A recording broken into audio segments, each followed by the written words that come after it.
dakle projekt biciklističke rute Sisačko-moslavačke županije. O čemu je riječ, što ste napravili, što konkretno znači ovaj projekt?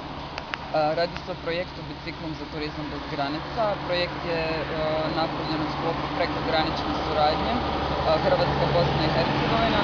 Vodeći partneri u projektu su Razvojna agencija Županije Simora i Agencija za ekonomski razvoj Preda iz Prijedora. Zadnji dan ovog projekta je 30.12. Evo, to je u nedjelju, čini mi se.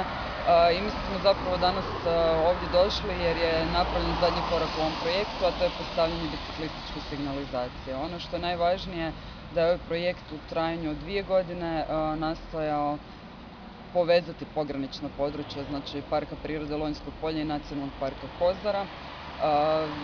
Organiziranjem raznih edukacija, studijskih putovanja, kupili smo 30 bicikala za Park prirode Lonjsko polje i zadnja faza je bilo postavljanje ove biciklističke signalizacije.